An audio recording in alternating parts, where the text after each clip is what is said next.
Ladies and gentlemen, welcome to another episode of the Not Today Derek podcast.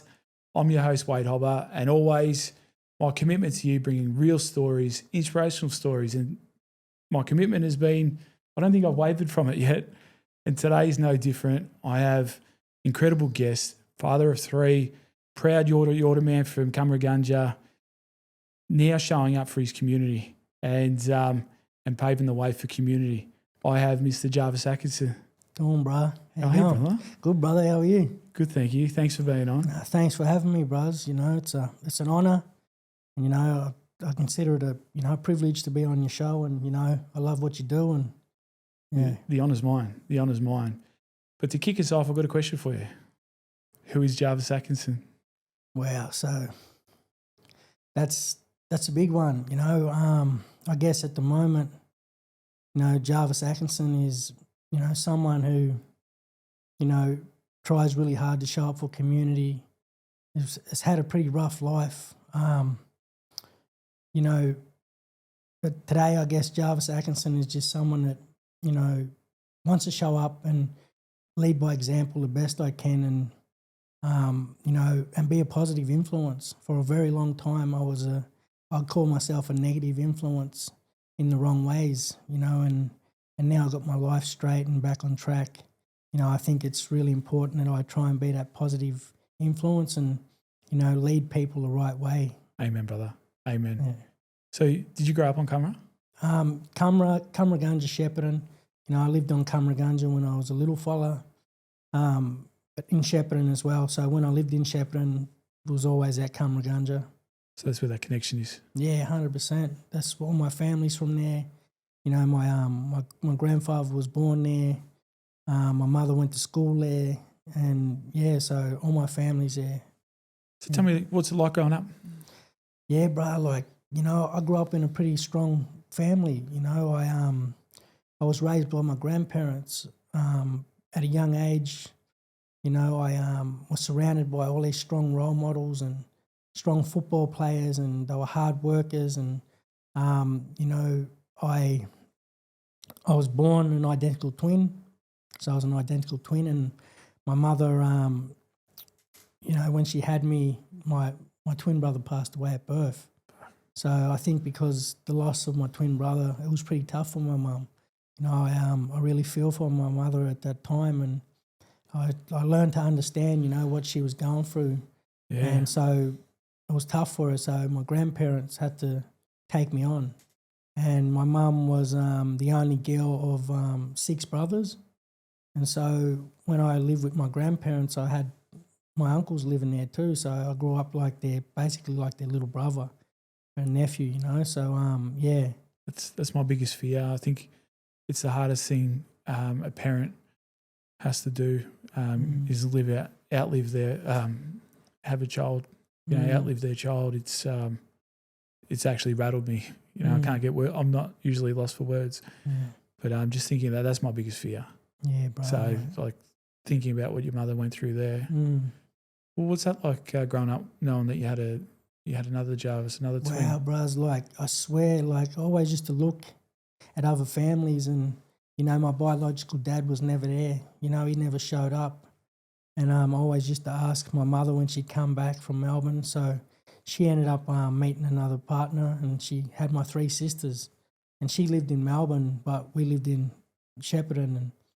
And so, but I'd always look at, you know, other families, and I'd see them with their mother and their father and, you know, brothers and sisters and maybe 2 brothers. And I used to always sort of have this sort of, I sort of used to fantasize a little bit, like what would it be like if I had my twin brother, you know, like you're longing for it? Yeah, I was always longing for it. And so I talk about it like, I think I sort of grew this sort of resentment, like I had this like sort of feeling of being left out, or I had this resentment, you know, because my father, he didn't show up. And my grandfather, I called him Dad. And so, you know, I had this feeling at a really, really young age that, you know, something was sort of missing. And that's why when I connected with my cousins, you know, they were my brothers, straight up. Like, I didn't see them as my cousins, you know. So I sort of, what I was longing for I got it from my cousins. Hence why a core value that you are really striving for is connection. 100%. Connection, you know, is a big one. I think feeling disconnected was it wasn't a nice place to be growing up, and you know, and it makes sense because my grandmother and my grandfather always was like, why do you always want to go to your cousin's house, or why do you always want your cousins to come here? You know, and I think it makes sense that I was always wanted to be connected, you know, and have that feeling. It's bloody important, isn't it? Yeah. Jolly Brown, he taught me that the opposite of addiction is connection. Yeah, I heard that. That's powerful. I love that. You resonate with that? 100%. You know, being in addiction, you know, I think for a long time I was present and there was relationships around me, but in addiction you're disconnected. You know, emotionally, a lot of the time physically you're not there. You know, and so you lived addiction. Hey, you lived addiction. 100%. You know, well, how did that manifest? How did that look? I think it was crazy because, like I said earlier, you know, I didn't know my biological father. My grandfather, you know, he was my father. And I remember saying at a young age to my grandfather, please don't ever die on me. And, you know, I remember I come home one night, one day, and my grandmother says, oh, we just came back from the hospital. Your grandfather went and got tests, and he got, you know, he got some x-rays and stuff, and they found a tumour on the left side of his lung the size of a Shepparton football. And they said it's a 50-50 chance that he mightn't make it. He has to go for surgery, come down to Melbourne. And so, you know, I remember just feeling like so scared because this one thing I really wished and I prayed that it would never happen. You know, I clung on to my grandfather and my grandmother. And so now this one thing is becoming a reality. And I was sort of scared for losing my grandfather. And my nan said, do you want to come to Melbourne while he goes for his surgery, or you can go to Cummeragunja and stay at your uncle's? And I chose to go to my uncle's house, you know, so I could get up to no good on Cummera. We had motorbikes out there, or we'd smoke cigarettes. And so... How old were you? I was only, when I got told that, I would have been probably 11. Yeah. And so he went down to Melbourne to go into this surgery, and it was a success. So he had this surgery. They cut him from his stomach right over his back, and they cut this tumour off the left side of his lung. And they said to him, you can't drink or you can't smoke no more, otherwise it'll come back and it could turn into cancer. And so sweet, he came back, and we moved from Shepparton to Cummeragunja now. We moved back. And I seen this side of my grandfather that I never seen, you know. He was just so free out there. He didn't need a license to drive a car, you know. He was just driving his car wherever he wanted to go. And he'd done real good for a long time. And I went to all these different schools, you know. I probably went to like 5 or 6 different schools in that time. Were you mucking up, or? I think I was just from the environment and sort of the circumstances, what happened with my grandfather, and you know, I was always moved around, and it was pretty tough back then, bro. Like it was, you know, it was pretty heavy with racism as well. And so I went to an all Aboriginal school first, and that was in the middle of nowhere. And so and then I ended up in Gary Street Primary School in mainstream. But yeah, so my grandfather, he ended up picking up the cigarettes again and the alcohol. And so now he got diagnosed with cancer, and it spread right through his body. And he started chemotherapy. And so we had to move back to Shep so he could, you know, keep his chemo. You know, the hospital wasn't far from our house in Shepparton. And so, you know, I'm watching him now, my father, you know, start to deteriorate before my eyes. And, you know, so I'm carrying this resentment from my father not being there. You know, I feel abandoned. And now I'm carrying this fear of my grandfather dying in front of me. And so I start seeking feel-goods, and I start getting up to no good and hanging out late at night and experimenting with weed. And And so I remember, I always talk about it. At a real young age, I remember my values. I used to dream about playing AFL football. And I remember looking up to my uncles, and they were strong footy players, and, you know, I really, really admired them, and, you know, I wanted to be like them. And I remember a time where my values shifted, and I started valuing like the rap music and looking up the criminals. And I remember looking up to one of my uncles that done 10 years prison. So not only have your values shifted, your role models have shifted as well. 100%. Yeah. You know, and I so I remember sort of fantasizing about the day I go to jail, you know, thinking, wow, I can't wait one day I'll go to jail. You know, I'll be just like them. So that was now your badge of honour. Yeah, that's the way I like to put it. And so I'm at my cousin's place in Packham Street. So where I lived was Cameron Avenue, north end of Shepparton, and right the last street right down the north end of Shep, and up the end of that was a street called Packham Street.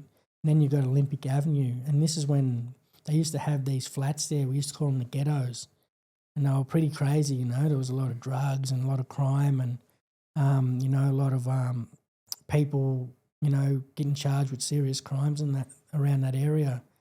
And I'm only familiar with Mustafa's. Yeah, Mustafa's. That's still there. So is this past that? Yeah, it's past Mustafa's. Okay. Yeah.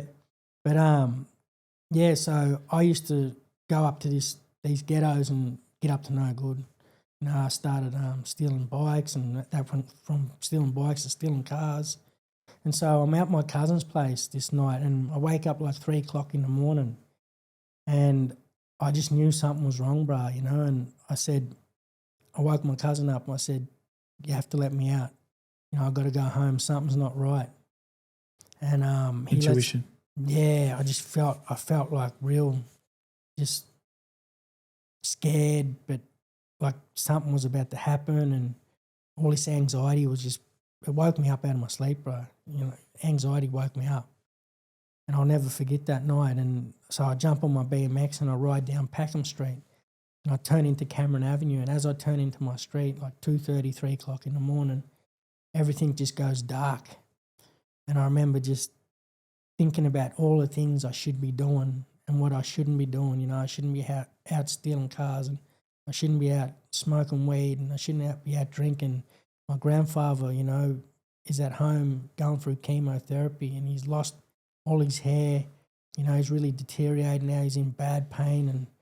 And as I get closer to my house, this anxiety just gets louder and louder, and I'm just starting to beat myself up. And because I know I've got to knock on the door and he's going to let me in. And so I get off my bike, I go up and I knock on the door, and the front door was right next to his bedroom window. And so I could hear him get up out of bed, and he's in that much pain and agony, and he comes to the front door, and he opens the front door, and he just gives me this big lecture. You know, he says, "What are you going to stop doing? When are you going to stop doing what you're doing?" You know, he didn't know what I was doing, but he knew I was doing something wrong. And so he goes, "When are you going to start helping me and your grandmother around the house, you know, with mowing the lawns, or, you know, just helping out?" And I'm like, "Sorry, Pop, you know, I'm sorry. I'm just gonna get a drink of water and go to bed." And so out of nowhere, he rips the sleeves of my jumper up, and he pulls my sleeves up, and he says, "Are you using syringes? Are you using needles?" And it just shocked me to think that my grandfather actually thinks that I'm out there injecting drugs. And so I was so scared from him even thinking that, and I sort of like, I say to him, you know, I'll never ever do that. I promise you, I'll never ever do that. And he says to me, he goes, I've had enough. And so I said, "I'm sorry. I'm just going to bed. I'm going to get a drink of water, and I'm going to go straight to bed." And so as I go to the kitchen tap, I hear him walking down the hallway, and he says, "I'm finished." And as I lean under the tap, just put my head under the tap and got a drink, I hear this choking noise. Oh, no. And my grandmother yells out, and she says, "Call an ambulance, son. I think we just lost your father." And my heart just drops, you know. And I don't even run to the phone. I run straight down to his bedroom and I look at him and he's laying there and he's gone, bros. You know, and at that moment, I just felt this big shadow come over me and I just felt like it was my fault. And I just started beating myself up. If only you would have listened, if you would have been helping him, you know, all that stuff. And and so we called an ambulance, and back then the ambulance would come and they would confirm that they're deceased, but they wouldn't take them. You'd have to wait for the funeral directors to come. Yeah. And so he's in the house with us all that night. And instead of me supporting my nan in that time, she was historical. She just lost her husband. I go under the bed, under his head of his pillow where he's laying, and I grab his cigarettes and I go out the back to his fridge and I grab his alcohol and I sit on the back step and I just start smoking his cigarettes and drinking his alcohol and beating myself up and blaming myself. And so 2 weeks later, we have his funeral. I'm sitting at the funeral and, you know, the same. I'm looking at my mother and my uncles and, you know, I'm beating myself up and I'm just broken, you know, I'm just shattered too. And so now I'm starting to smoke more weed and crime's increasing and, you know, I just feel like, you know, I didn't care no more. Off the rails. Off the rails. And so a week after my grandfather's funeral, I'm with my cousin and he's supporting me through this time. He's, you know, he's helping me while I'm mourning. And we're going to the BMX track and we're riding our bikes and we're, you know, playing basketball and doing things like that. And so this one day we're at the Shepparton BMX track and a lovely sunny day, not a cloud in the sky, you know, and he goes, let's go to the school and play basketball. I'm like, sweet, let's do that. Let's pick up some cousins on the way and we'll go and play some basketball. And so we pick up the cousins and we go to Gary Street Primary School and we're playing basketball. And then we decide to get on the roof of the school. And so we get on the roof of the school. And this is when they first started building shade cloths in the assembly areas. And there was a shade cloth over the assembly area. It was about 15 feet high. It looked like a circus tent, bro, like proper. Yeah, I can imagine. You know? Yeah. And so we end up on that shade cloth. And we're jumping off the top of this cloth and sliding down and, you know, doing everything you do in a pool, like bombs and all that stuff. And so it starts to get dark and I say to my cousin, let's go, you know. I'm staying with him this night at his auntie's house. And I said, your auntie's going to be looking for us, let's go. He goes, one more jump. And he jumps. And again, it just slow-mo. And it looks like he, you know, before he even hits the cloth, I just hear this big tear, like a big whoosh, ripping noise and a big smack, you know. And he fell straight through that cloth and fell like 15 feet. And I started praying straight away that he was okay, you know. I started praying, but I'd done the math and I knew falling from that high up, you know, it's not going to look good. And so I get off the cloth and I run down to him and he's unrecognisable. And I knew, of course, who he was, but, you know, his head swelled right up. He landed straight on his head. And I pick him up. I say, cuz, it's okay, we're going to get an ambulance. And I'm just screaming, historic, you know, freaking out and yelling out to my other cousins and stuff. And all he can say is, Mum. He's yelling out, Mum, you know. And I'm like, it's going to be right, cuz, we're going to get an ambulance. And so we pick him up. We carry him to the grass. We run to the nearest house. They think we're pranking them, you know, and they have to come to look for themselves and then go back and call the ambulance. So, yeah, and then he got airlifted to Melbourne, and a week after he got airlifted, I went to see him. My mum actually come and got me and took me to see him, and as I get to the front reception, they said, you're too late, we just turned the machines off. And so after that... what was the timeline between that and your pop? Not even 3 weeks, in a month to a month. And how old are you? Now? No, at the time. At the time, I would have been at least 12, 13. How do you process all that? I didn't, bro. I didn't. I bottled it up and I blamed myself. You know, and I wore it like a like a robe of guilt, you know, and it was heavy. It was real heavy for me at a young age. To consume you? Yeah, it consumed me. It was a big robe, and I just feel like it was a massive robe, and it was so heavy, and I never told no one about it, how it affected me. Was it loud? It was loud, man. It was loud. It was, you know, it was loud at the best of times. You know, when I was by myself too, it got louder. How did you try to silence it? Drugs, crime, you know, acting out, and you know, doing things, you know, I shouldn't be doing. And Did it work? Did it silence it? it was temporary, you know, really temporary. Like, it might have silenced it, and you know, I was extremist, bro. I was like, if I used, you know, if I just say if I bought an ounce of weed, I'd smoke that in 2 days, 3 days. You know, there was no like moderate for me, and if I drank until I blacked out. You know, every time.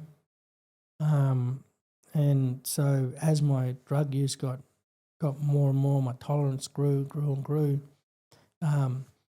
Yeah, I was really extreme with my usage, and I Did you push people? Did you push people away because yeah, your community is a tight community? 100%. You know, you did. got a lot of support. Mm, Did you self-isolate and push everyone away? I did. Like, I guess I pushed the ones away that were the strongest at the time, and I started to you know, move towards people that were going through similar stuff. So a lot of my cousins, you know, grew up, and they grew up with their grandparents too. They didn't know their fathers, you know, and so I could relate, you know, and we all done the same thing. We smoked, and we drank, and we got into crime, and you know, I think, and that, you know, I talk about it, you know, in my schooling years, and I think why did I have so much like distrust in the authority, and why did I see the authority as an enemy, basically? And I think growing up, you know, in school, I remember being in class, and you know, I remember putting my hand up for help, and I'd see the teacher go to 10 other students before he came to me, and I used to get kept back after school to do my work because I didn't get the support I needed through the day to complete it. And so it was a war for me just to get up and go to school. Mm. And these people that was in these positions of authority and are meant to be there to support you, they didn't show interest. Mm. So I heard someone say the schools didn't want me, so the drug dealers taught me basic math, you know, and I found something I was good at. So I started dealing with the weed, and Because you circle. yeah, So you find yourself hanging around with people where you're at rather than hang around people of who you want to be. 100%. Do you know what I mean? 100%. Because I felt like it wasn't possible. Like I felt like I wasn't good enough, or you know. And it's a form of connection. People that walk my walk, they're in the same shoes as me. Mm. You know, my tribe's my vibe. That's right, bro. Exactly that. So yeah, I think a lot of that stuff had definitely influenced the way I my path ended up, and where I felt more supported and more, you know, more love, I guess. And it killed me too, because I got kicked out of high school. You know, I ended up in year 7. I got to the start of year 8 and got expelled. You know, I fought with the teachers, and you know, teachers were, you know, pretty hectic back then. Like, they'd hit you, assault you, and you know, you get into arguments with them, and they grab you, and so it was pretty crazy back then. What did your lowest look like? My lowest? Yeah. My lowest looked like, all my bridges were burnt. I became a burden to all my loved ones. Not many people could have me at their houses, in their homes. I was homeless. And there wasn't many people I could turn to for help. What did the future look like? So if you thought of a future you, what did At that time? what was There was your vision there? There was only three really possible outcomes at that time. And there was prison, death, or the one that I thought that was out of touch, and that was get clean, and basically where I'm at now. And in some way, shape or form, you lived all three of those. 100%. So Yeah. you lived those timelines. What was your light bulb moment?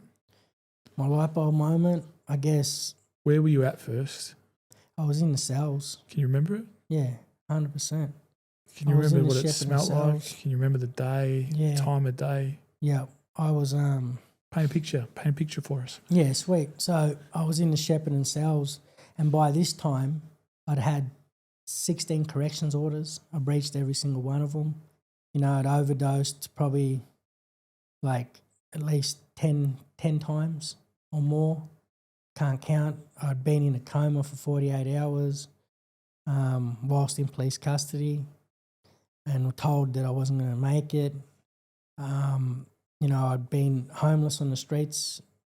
I've been homeless for 8 years in Shepparton, homeless in Melbourne, living down Flinders Street, staying down at Sea Life under the bridge. Is that life exhausting? I think it definitely was exhausting, bro. You're constantly in fight or flight mode. You're constantly on edge. I can just 100%. imagine it just being completely exhausting. It was hard, and it was a fight just to survive. It was a fight to, feed your habit. It was a fight to, stay connected with loved ones, my children, and it was very exhausting, and it's definitely, it was like a full-time job. Yeah. I think I know the answer to this because we're like-minded. Do you regret it? Nah, I don't, bro. I think I knew that at was the the time- answer. Sorry, I knew that was the answer. yeah. Nah, you're right, my brother. Because tell us, you don't regret it. I 'cause don't the regret it lessons. because I think that was my, I think that was like my bachelor's. That was like my master's. I now have the keys to help people that have gone through all them different things. I can relate. I've slept on the cement. I've been in the prisons. I've been in the cells. I've been by myself. I've been knocking on death's door, basically. Well, you just said you didn't get an education from the schools, but that was your education. That was my education. And now you're a teacher in a sense. And now I can help people that are going through it, and I think lived experience is so powerful and so valuable. What was your biggest lesson? My biggest lesson, I guess,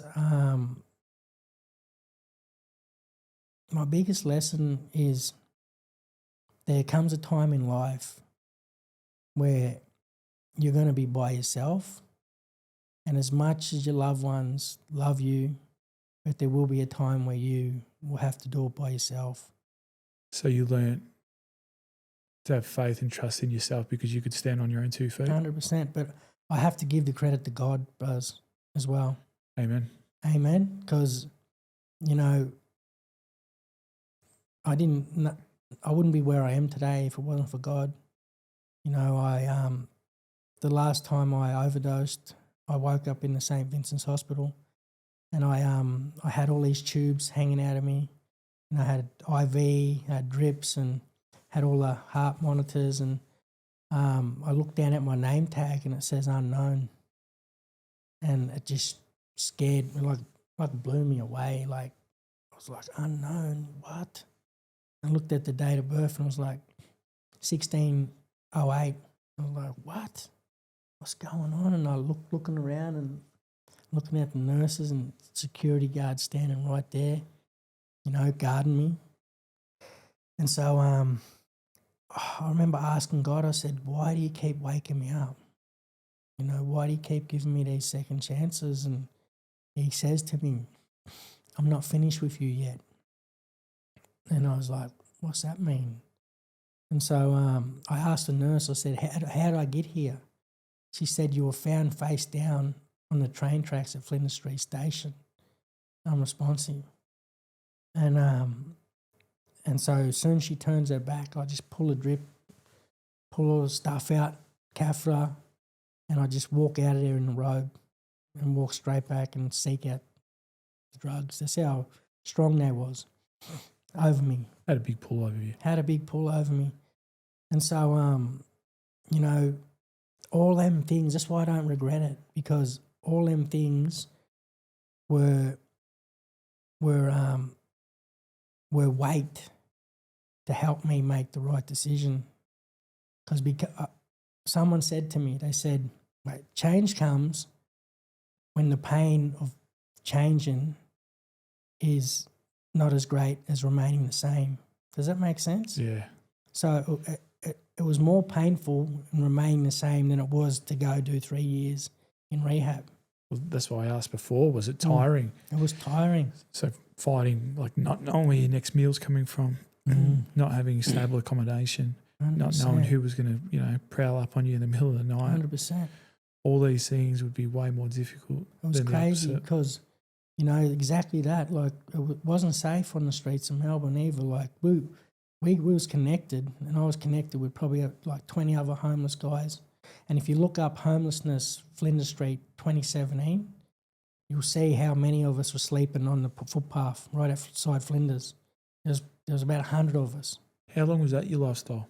So I was on the homeless on the streets of Melbourne for like 8 months, but I was homeless for like 8 years all up. So in Shepparton, there was times where I would just couch surf, sleep at loved ones' houses, back and forwards, and I ended up down the bush, living down the bush in a tent. There was times where I had nowhere to go, and I'd just curl up in a park. I remember sleeping in a park and it was raining. I was that tired. I didn't even care about the rain. I just needed to shut my eyes. Yeah. So we went down a little bit of a rabbit hole, but it was awesome that you painted that picture for us. So we knew exactly where you're at. I touched on your light bulb moment. So this is where you're at before your light bulb moment. This is where I was at before my light bulb moment. And then so you're in the cells. So I have to paint it like this. You're on the bones of your ass. Yeah. Rock bottom. What happens? What happens for you? So the light bulb moment was exactly that. I woke up that last time in the St. Vincent's Hospital. God spoke to me. He said, I'm not finished with you yet. I got you now, And I was like, wow, blew me away. And so now I'm back on the streets, from down at the Gatwick to down Victoria Street in Richmond at the flats and, Hoddle Street flats. And so that's a light bulb moment, but you still got this pull. Yeah. So you're trying to figure out how to navigate the two. Yep, but I needed 2 free light bulb moments for me to actually so you listen to this is crazy. Hit us with it. So what happens is I call my mum, and I call my mum up, and she goes, because I'm like, hey mum, every now and again I'd call her, and she'd send me a little bit of money, cardless cash, so I'd go and put the pin in, get the money, and she'd help me out, And so I call mum, and I say, mum, have you got $10, $20? She goes, come back to Shep now. And I was thinking, what? Wait a minute, because I even burnt my bridges at my mum's, And so she goes, I got some exciting news for you. We just got mail from housing. You've got your own place.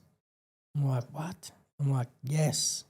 So bang, hang up the phone, go back to the pylons, grab this suitcase that I carried everywhere, this little red suitcase with everyone else's stuff in it. And it's got your whole life in it. It's got my whole life in it, like nothing, but it meant everything to me, So I jumped the train, go to Southern Cross, jump on the first train back to Shepparton. No money, no ticket. Train conductor comes up to me and goes, "Where's your ticket?"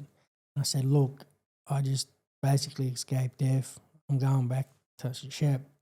You know, I've got my own house. I've been homeless for, I just told him a little spill." He goes, "All right, sit up the back with me and you're right." And so I get back to Shepparton and I'm on the way back. I got all these good intentions going through my head. Sweet, I got my home place. It's a 3-bedroom place. I finally get to right my wrongs with my children. They can come, they can pick their own bedrooms. I'm going to deck it out with furniture. And so I get the keys. I get this place. It's right across from the train station at Shepparton. And my kids come, and they pick their own rooms. People are coming and blessing me, blessing me with furniture and fridges and washing machines and TV, and it just gets decked out and it's looking pretty good, I'm feeling good about myself, I got my own place, and I think I might have had a few feeds in the house, first time feed and all that. And I felt deadly, but it wasn't long until I opened the doors back up to the devil. Yeah. And so the devil came in and The pool. And all them people I met from the Gatwick, St Kilda, and I had people coming and staying that were homeless on the streets, and they all came and they come to this house, and I lost connection with my kids again, and the house ended up smashed. Every window was smashed, every wall had holes in it, dirty syringes right through the house. You'd open the cupboard, the food cupboard, it was just full of dirty syringes. And that's exactly what it was like. You could smell the blood. That's how bad it was, And I don't like to paint a picture and sort of hide it. Like, that's how it was, and that's reality. And so I'm sitting in the bathroom now, and I was at a stage in my life where I was just that paranoid, and I had the jacks running through there, and I had people doing crimes and coming to my house and stolen cars and just using it, They ended up calling these units Little Red Fern. They got the name Little Red Fern because they were nice when I moved in. 6 months later, they were just riddled, drugs and everything. And so I'm sitting in the bathroom now, and I'm guilty, and I'm feeling so bad, and I'm thinking I just messed it up with my children and this house. I'm about to get evicted. Every window's smashed, every hole, like I could see from my bathroom to my kitchen to my lounge room, from my bedroom. I made it like that, so I could watch people, and I could put holes in every wall so I could see who was in, and so I go and commit a pretty serious crime. I just stole a bottle of alcohol. I drank that straight, and then I go and do an armed rob, and I rob this person at the train station, just a innocent person basically. And so I rob him for cigarettes and a mobile phone and probably $10 cash, just brazen. And so Being a bloody Derek. Yeah, Derek was loud, bros.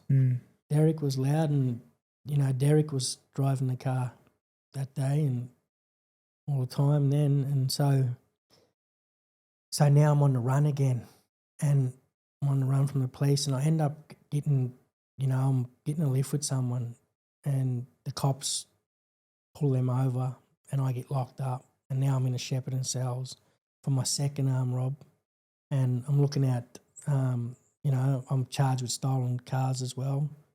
That I got caught in a stolen car in my driveway, so the police just pull up. I'm in a stolen car. Everyone else does a runner, and I'm left in this car, man. And so Off to jail you go. Yeah, so I'm in the cells, and I'm ready now. I talk about this flame that I had in me, and I remember that flame when I was a young fella. How I talked about my uncles, and I dreamed about playing footy, and that flame used to burn bright, and it was really strong. And at this time in my life, that flame was about to go out. If you know the old heaters, and you look in the little hole and you see a little flame, little pilot light, was in there, and it was about to go out. And I had every reason just to give up. I was like, I don't care, I'm going to go do 5 years jail. The solicitors basically said, you're going to do 5 years jail, so there's nothing more we can do for you. You had 16 corrections orders, you breached them all. You had cracks at Odyssey House. So in 2015, I went to Odyssey House, and I'll talk a little bit about that. But so I'm in the cells now, and the trapdoor comes down, and in a police officer sticks his head in the trap, and he says, Jarvis, there's someone here to see you. I thought, what? Who could this be? My mum said she'll never come. The solicitors said their hands are tied. You burned all your bridges. Burned all my bridges. I was shocked. And so I get up and I walk into the visitor's box and I sit down, and in walks this drug and alcohol worker from Odyssey House. She's in her hand, she's got an application signed to go back to Odyssey. So this is in 2017. So the first time I went to Odyssey was in 2015. I'd done 8 months there. I didn't change. I was basically there, just underground, they call it. I hear it's incredible there. It's incredible. They can take whole families in. Yep, take families in. Seen a lot of mothers come through, get their children back. Couples come in and get right. And so what happens is I'm in Odyssey House, and I went there, and this time I went to Odyssey, the first time I was addicted to, I was on heroin, I had a morphine addiction. So MS Cottons and Oxycontins and Panadeine Forts. I used to take them by the slide, so 10 at a time. I was addicted to the Xanaxes, I had a Xanax addiction, Seropax and Muralax and Valiums. And so I was on these benzos, and I was on the methadone program as well. I was on 135 milligrams of methadone, and that was enough to kill 5 men, that dose. And so I went there and I rapidly detoxed off the methadone. By choice, or was that their recommendation? That was their recommendation. Otherwise, you can't progress in the program. And so I sat in level 1 for 7 months. So there's foundations, there's level 1, 2, 3, and then levers. And so I was in foundations. I made it to level 1. And then to move to level 2, you can't be on the methadone, the chemotherapy, the pharmacotherapy. And so I rapidly detoxed off it. I came right down. Took me a month to get right. I couldn't sleep for a month. I couldn't eat. It was crazy. I was riding a bike in bed, they call it. You're just kicking, you can't, Really struggling. Yeah. So was she your fairy godmother, this woman? Yeah. So she saved your life? Blessing. Like what happened was, so when I was in Odyssey, it was Christmas time, and my son come to see me. He was 11 years old, and we'd made a tree out of trees, if that sounds cooked, but we made this tree and we bolted the branches together and we hung it we started in the reception. And visitors, when they come, they could write on a piece of paper a prayer or a wish, and they hang it on this tree. And so she's negotiating with me in the cells, and she's saying, come back to Odyssey, give it all you got, you're going to end up dead. You want to, there's no more little sentences for you. You're going to go for a long time. And I said, no, I'd rather go do jail. And she says, do you remember that prayer to wish your son made? And so when my son was there, he wrote on a piece of paper, all I want is for my dad to get off the drugs forever. And I didn't forget it, but I pushed it down because I couldn't make it come true. And when she reminded me, that lit my fire back up. It lit me back up. And that pilot light went boom. And it just broke me. I just started crying. I picked up the pen. I signed that application. You found your why again. Yeah, I had a reason why. And so I signed the application. I walked back in the cells, and I just started doing up, downs, and just saying to the Lord, if I'm going to do this, I'm going to need you, so... And where did that get you to? So where are you now? I'm currently, next year, the 1st of March, I'll be 8 years clean, crime free. I'm actually on the board at Odyssey House as well now. I'm on the board at the Rumballara Football Netball Club. and I'm working for the First People's Assembly of Victoria. So all those lessons that you took, Mm. all those knockbacks, those nights doing it rough. In Odyssey House, did you have time to sit in that and reflect on it all? Yeah, that was a beautiful thing about Odyssey. I highly recommend it to anyone, you know, wanting to actually change and not just get clean time up. You know, But Odyssey. you didn't want to just get clean time up. You wanted to flip the script on everything. And I've said it before, make sure that your pain's not in vain. Mm. And then you turn Yes, everything. bro, I love that. And then you've turned everything that you've lived Mm. and you paint it forward now. 100%. And that's exactly it. Like, you know, I didn't want what I went through I didn't want to let my pain be in vain, you know? So I gave it 100%. And I thought, I can give drugs 100%. I can give that life of crime. I can walk into prisons and give it 100%, and I can fit right in them places, you know. And they're tools you'll never lose. But now, this recovery thing, I want to master that. I want to give that 100%. So I went in there and I was open to being challenged. I had to change the way I walked, change the way I talked, change the way I think. What's the number one thing that someone needs to go to get from A to B to flip the script on their life? What needs to happen? I think you really need to throw fuel on your fire, your reason why. You know, everyone's got a reason why, and if you ain't got a reason why, or if you've sort of forgot about the reason why, I suggest you start channeling that and really start focusing on your reason why, and then you put your fuel on that and light your fire up. How does it go, Ethan? Oh yeah, presence over presence. No, if your why. Well, if your why doesn't make you cry, it's not strong enough. If your why doesn't make you cry, it's not strong enough. 100%. And that's what I used to do. I used to sit in Odyssey and I'd have tough days, man. Tough days, and them voices that Derek was saying, you can do it outside. You don't need to do it in Odyssey, you know? And have you noticed there's a correlation here?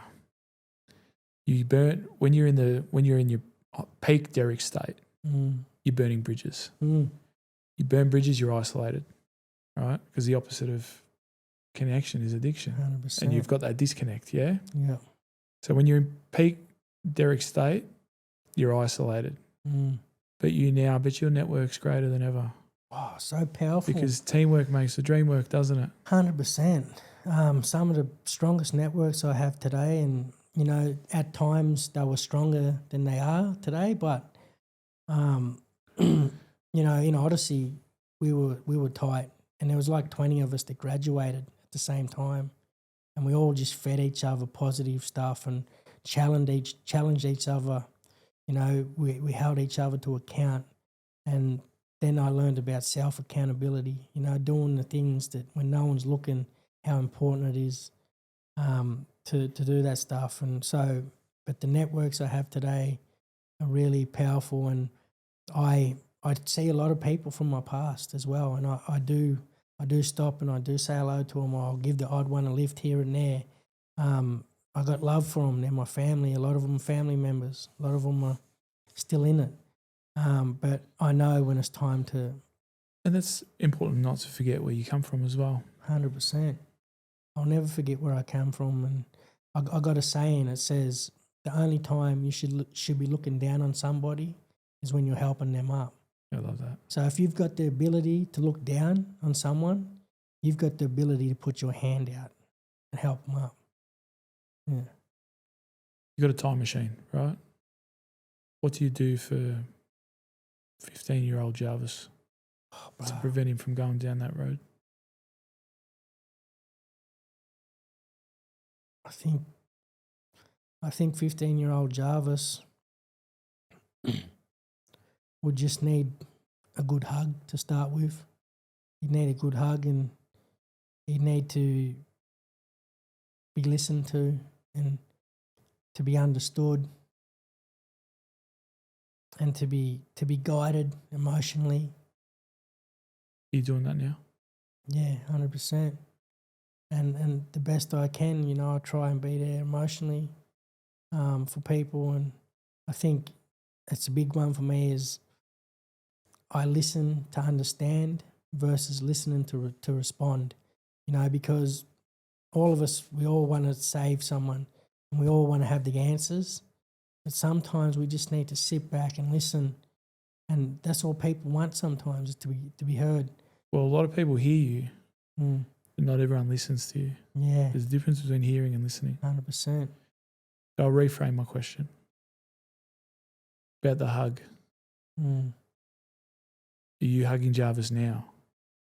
I am, I do, and I struggle with it at the best of times, because I feel like I still have such a big job to do, and I feel like, I put 20-something years into addiction, and I've been in recovery now for 8 years, and I've seen a lot of brothers and sisters die, a lot of loved ones overdose, and a lot of loved ones commit, and a lot of people that are in prison and ain't coming home.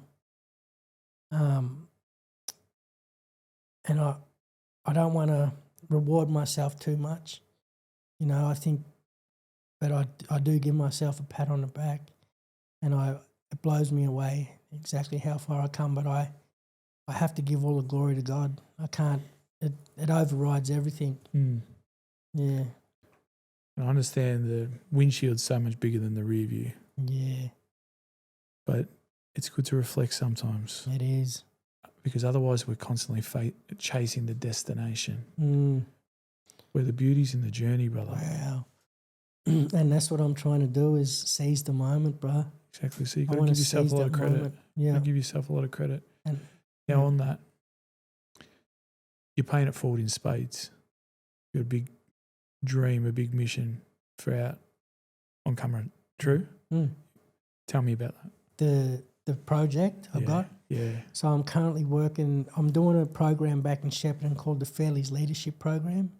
We're at the end of it now, but I met 20 amazing people, the cohort I'm doing the program with. They're amazing.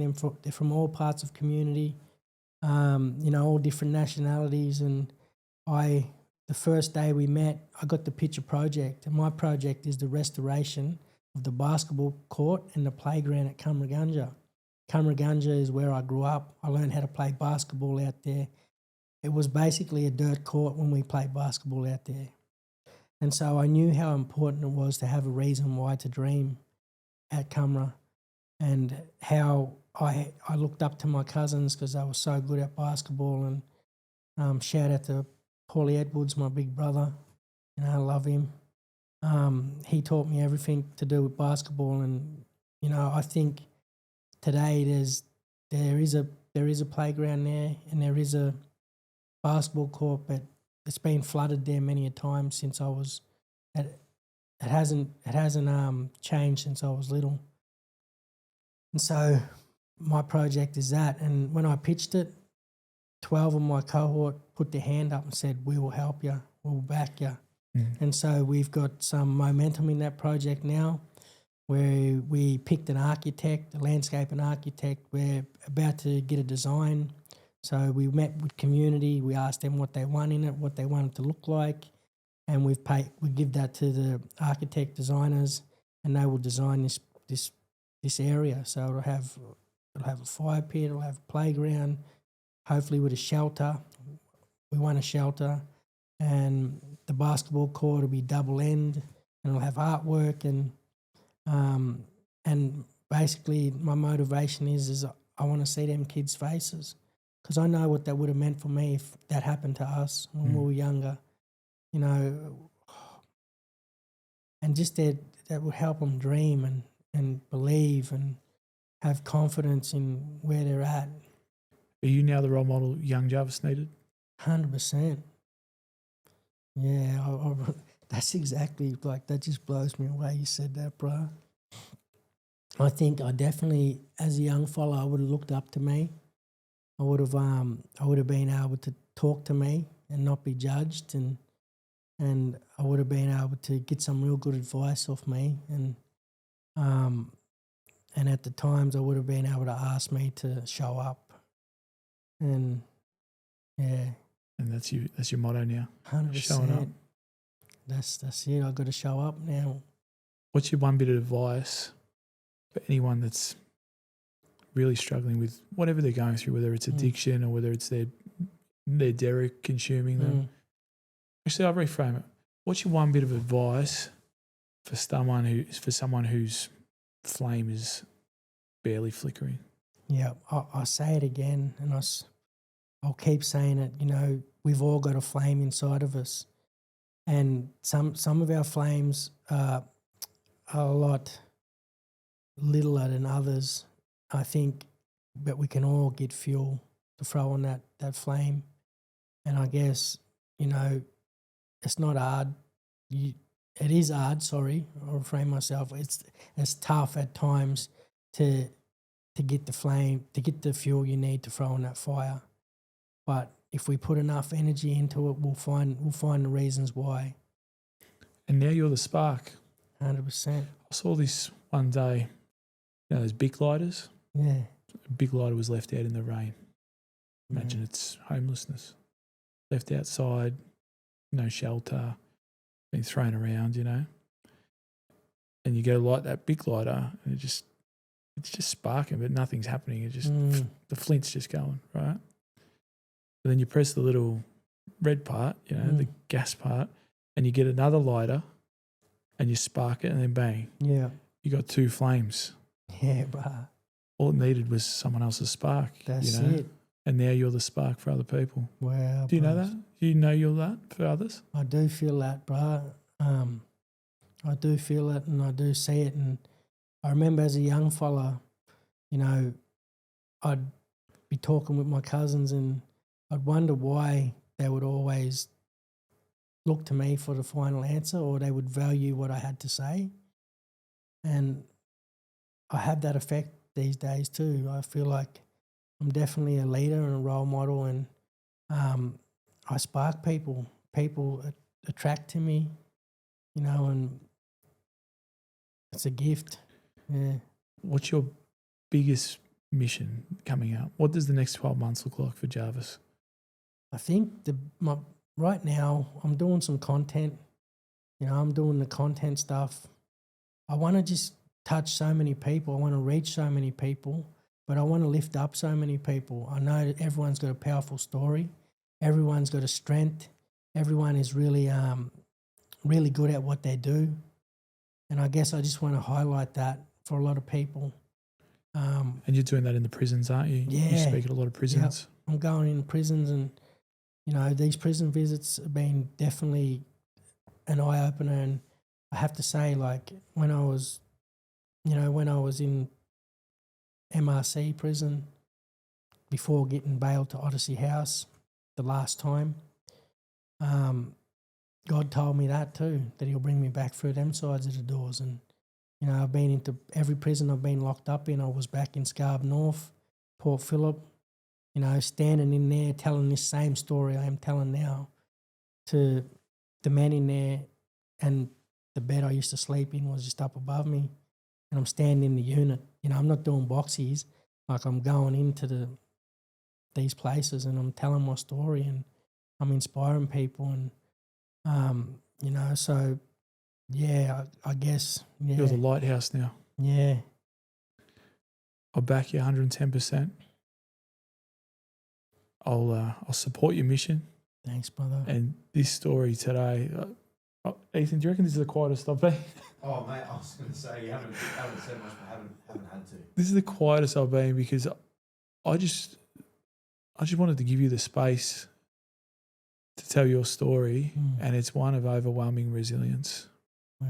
Someone who's been able to overcome not only so much adversity, but statistically, you're up against it before you even walk out the door, brother. 100%. And that's, I'm not being controversial or political. That's the reality. Yeah. And you haven't only come through it, brother. You're doing amazing things, and that's why I'm so honoured to be in your corner. I'm so honoured to have you on today because you gave me so much hope today. Wow. And I really appreciate you feeling comfortable in this space to share that, because you'll give so much hope to so much of the audience out there. Yeah. So I'm very grateful for having you on today. Thank you for having me, my brother. Give me a hug. Oh, thank you, my brother. Legend, bros. Love what you do. And, No, I'm honoured. you know, and I guess just one more thing is like, I do it for all them people, the people that are feeling abandoned, that are feeling lost, that are feeling not enough. I do it for them people that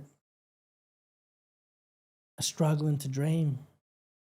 That I know that each and every single one of them have something inside of them that can really activate them, and they can be world changers. Yeah, so the reason I do it is to create a domino effect, and I want to see people do it for the next people. Pay it forward. Pay it forward, give it back, show up. Well, a winner is a dreamer who never quits. And thank you, brother, for never quitting. Thank you, brother. I appreciate you. Legend. Ladies and gentlemen, what a story.